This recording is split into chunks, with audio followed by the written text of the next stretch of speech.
안녕하세요. 오늘은 금명중학교에 왔습니다. 재미난 웹툰 그리기 수업을 하고, 그리고 또 몇 명의 친구들이 저에게 인터뷰를 하겠대요. 그래서 인터뷰도 찍어봤습니다. 여러 가지 재미난 질문을 준비했다고 했는데 어떤 질문을 준비했는지 참 기대가 되고요.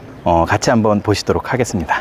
안녕하세요. 안녕하세요. 저희 지금부터 시작할 건데 네. 이제 자기소개 한 번만 부탁드릴게요. 안녕하세요. 저는 만화 카카오툰, 아빠툰, 유툰 요즘 연재하고 있는 이규찬 웹툰 작가라고 합니다. 와.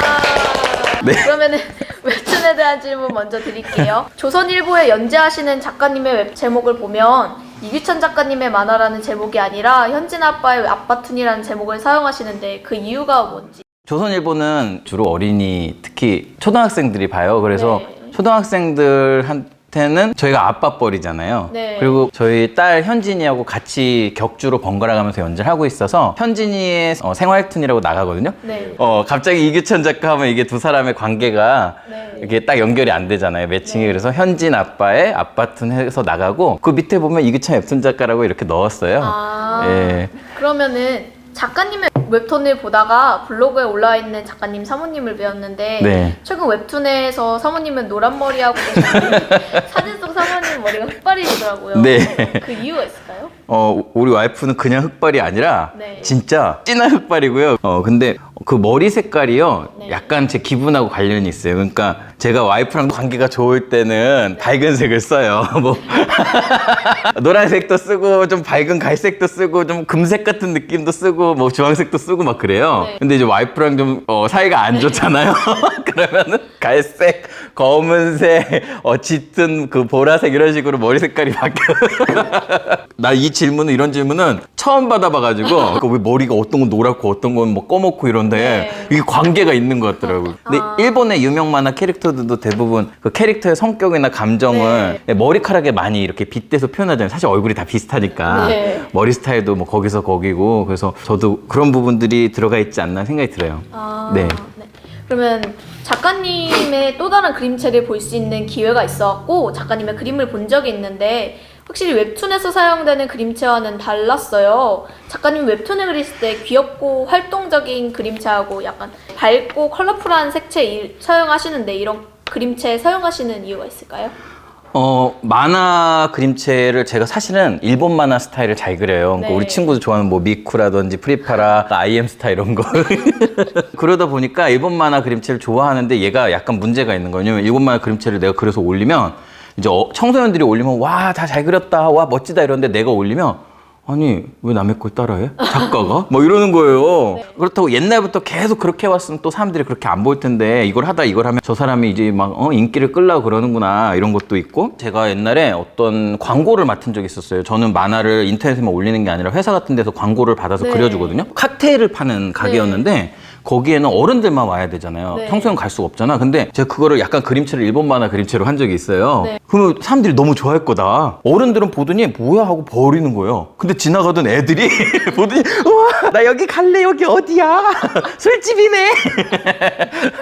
그래서 이거 만화를 보는 대상 연령이 되게 맞게 그려야지. 이거 막 그렸다가 잘못 그렸다가 전부 다 어린이들이 네. 좀 그래서 뭔가 사람들에게 내가 스토리를 전하고 싶은데 이 그림체에 자꾸 가려져서 편견이 갈리는 거야. 네. 난 이 그림 마음에 들어 하면 보고 마음에 안 들어 하면 안 봐버리는 거예요. 그래서 제 만화는 이제 가족을 대상으로 하잖아요. 네. 그러다 보니까 누구나 어떤 사람이든지 다 가족이 아닌 사람이 거의 없잖아요. 네. 그래서 저는 어느 가족, 우리나라의 모든 사람들이 편하게 내용만 봤으면 좋겠다 해서 그림체를 완전히 단순화시켜버린 거예요. 네. 그냥 아무나 따라 그릴 수 있는 그냥 평범한 어쩌면 색깔이 없는 그런 그림? 그런 네. 그림으로 그리고 대신에 이제 내용을 이제 초점을 맞춰서 이제 많이 해왔죠.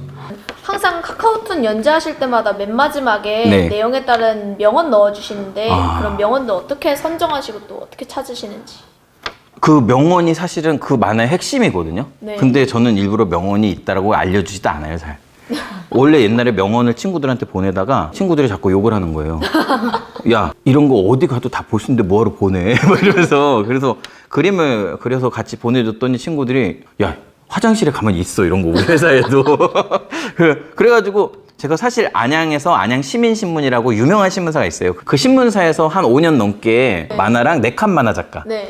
그때 사람들이 너무나 제 만화를 좋아하는 거예요. 만나는 사람들마다 재밌대. 그 기억이 갑자기 떠올라가지고 카카오툰을 만들기 시작한 거예요. 네. 아, 내가 이 명언을 다른 사람에게 그냥 보여줄 게 아니라 앞에 몇 칸의 만화를 그리면 이 명언이 더 재밌겠다. 네. 근데 그게 이제 오늘날 이렇게 확대가 됐죠. 명언이라는 게 어디에 가서 붙느냐에 따라서 그 되게 문맥을 되게 재밌게 이렇게 땅 이렇게 마무리를 해주는 느낌이 있었어요. 네. 그래서 명언은 주로 명언집 같은 책, 제가 네이버를 많이 이용하는데 네이버에도 명언 코너가 있어요. 네. 명언 딱 치면 뭐 사랑 명언, 가족 명언, 행복 명언, 인생 명언 이렇게 해서 쭉쭉쭉쭉 장르별로 쫙 있어요. 네. 그리고 매일 그게 체인지돼요. 바뀌어. 새로운 명언으로. 그래서 그거를 보다가 어울릴 만한 명언을 찾아가지고 갖다가 붙여 넣는 경우가 가장 많았습니다. 아. 근데 되게 신기한 게 오늘 그린 만화가 분명 이거랑 관련된 명언을 못 찾을 수도 있잖아요. 그런데 한두 시간 앉아서 컴퓨터도 지져보고 책도 넘겨보다 보면 어떤 식으로든 그 만화랑 딱 어울리는 명언이 어딘가에 하나 있어요. 네. 매일매일 그걸 했는데 매일매일 있어. 그래서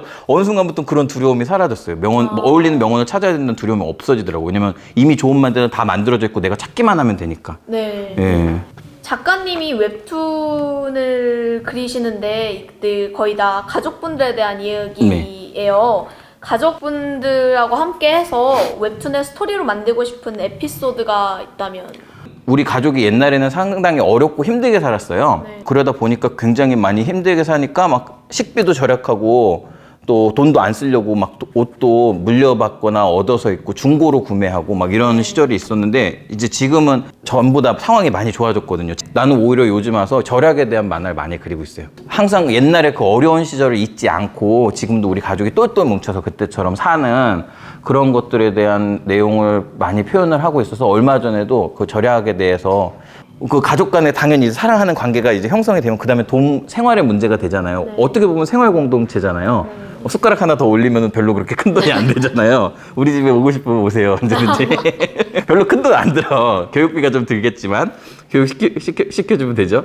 그래서 제가 드리고 싶은 말은 요즘은 사람들이 이 돈에 되게 혹하고 돈에 의해서 모든 게 좌지우지되고 꿈도 돈에 의해서 정하고 어떤 일을 할지 말지도 이 돈에 의한 거에서 많이 결정이 되고 옛날부터 그래왔지만 그럼에도 불구하고 나는 그게 돈에 의해서 결정되기보다는 바로 내 옆에 있는 사람들, 소중한 사람들과 함께하는 그 관계 속에서 결정되기를 바래요. 네. 모두가 행복한 그런 상황으로 갈 수 있는 그래서 가족의 그런 경제적인 부분들에 대해서도 만화로 많이 요즘 그리고 있습니다. 그러면 작가님이 웹툰 그리시면서 네. 표현하기 힘든 동작이나 표현 같은 게 사실은 그동안 엄청 많이 그리다 보니까 네. 가장 먼저 하는 건 1화부터 쭉 넘겨보는 거예요, 핸드폰으로. 그러면 내가 필요한 동작을 전에 그려놨던 게 있어. 그리고 동작들이 특이한 동작은 별로 없어요. 그런 건 진짜 가끔 뭐 태권도를 한다 아니면 이소룡의 발차기 하는 장면 그릴 때가 있었거든요. 그럼 이소룡 사진을 찾아가지고 보고 스케치해서 그리기도 하고요. 그래도 안 되면 이제 우리 애들이 등장하고 아내가 등장하잖아요. 그럼 애들을 불러요. 현진아, 현피야, 아빠 왜? 그러면 너 여기서 예를 들어 뭐 강아지를 안고 막 이렇게 하는 장면인 거예요. 막 볼을 부비면서 아 이뻐? 근데 그리기가 어려워. 그러면 초롱이 안고 잠깐 이렇게 좀 해봐. 그러면 이렇게 해요. 그럼 그거 보고 얼른 이렇게 그리기도 하고. 그게 없으면 이제 남의 그림을 따라 그리는. 그 사람 그림을 가져와. 근데 이거 너무 리얼하게 베끼면 안 돼요. 네. 작가의 양심이란 게 있잖아요. 내가 리얼하게 베끼면 이 사람은 이거 동작 만들려고 엄청 고생했을 텐데. 그래서 나는 좀 최대한 바꿔서 그 사람이 보더라도 기분 나쁘지 않게 하려고 노력을 해요. 근데 작가들이 남의 거 진짜 많이 베껴요. 진짜 많이 베낍니다, 진짜. 그러면은 작가님에 대한 질문 드릴게요. 작가님의 장점을 알고 그림에 흥미를 보이신 건 언제쯤이신가요? 저는 제 스스로가 내가 이걸 잘하는구나라고 느낀 게 아니라 중학교 1학년 이렇게 뭐 동아리 활동하잖아. 우리도 동아리 활동을 했어요. 근데 네. 목요일이나 금요일 오후에 했는데 신성중학교에서 네. 그 활동 때 만화부에 들어간 게 계기가 됐죠. 근데 그 선생님께서 너무 칭찬을 많이 해주셨어요. 지금 정말 아직도 막 그게 생각이 나요. 선생님이 아유 귀찬이 너무 잘 그렸다. 아유 예쁘다. 그래서 중학교 때 훌륭한 선생님이 옆에 이렇게 좋은 선생님이 계시다는 건 정말로 큰 행복이라고 생각이 돼요. 작가님이 현재 그림에 관련해서 학생들 가르쳐 주시는 걸로 알고 네. 있는데 저희도 가르침 받았고요. 네. 학생들을 가르치시겠다고 생각하신 그런 계기나 저 처음에 군대 갔다 와서 학생들을 가르친다기보다는 그냥 동네 조그만 작은 도서관 같은 데나 네. 그런 복지센터 이런 데 있죠. 그런 데서 막 초등학교 1학년 아니면 유치원생 이런 애들 모아놓고 공짜로 수업을 한 거예요. 네. 내가 아시는 분들이 이 작가 그림 잘 그리니까 와서 해줘 이러면 알겠어요. 어차피 백수인데 뭐. 근데 그게 소문이 막 퍼지더니 막 지역에 이제 수련관 이런 데 연락 오더니 나중에는 막 교육청 막 이런 데 연락이 오더니 나중에 대한민국 정부에서 연락이 오네. 심지어 대기업에서도 연락이 오는 거예요. 일이 어떻게 그렇게 확대가 됐는지 모르겠는데 우리가 그 물에다가 돌 던지면 파동이 처음엔 작지만 쫙 크게 이렇게 커지잖아. 네. 이런 식으로 파동이 커지는 걸 느끼면서 어느 순간은 두려움도 많이 느꼈어요. 와, 이렇게 커지다가 어느 순간 또 사람이 너무 빨리 크면 이렇게 깍 부러지고 알죠. 네. 그런 거. 성공이라는 게 꼭 보장돼 있는 게 이게 위치가 고도가 딱 유지되는 건 아니잖아요. 네. 어느 순간 또 내려오기도 하고 잘못될 수도 있고 그런 두려움에 휩싸여서 뭐 한때는 슬럼프도 심하게 맞은 적도 있어요. 너무 잘 되니까, 그러니까 안 되니까 슬럼프를 맞는 게 아니라 너무 잘 알려지고 막 일이 잘 되고 들어오고 막 이러니까 더 두려운 거야 막. 이러다 내가 갑자기 내일은 일이 없으면 어떡하지 막 이런 식으로 조바심 나고. 근데 질문이 뭐였어요?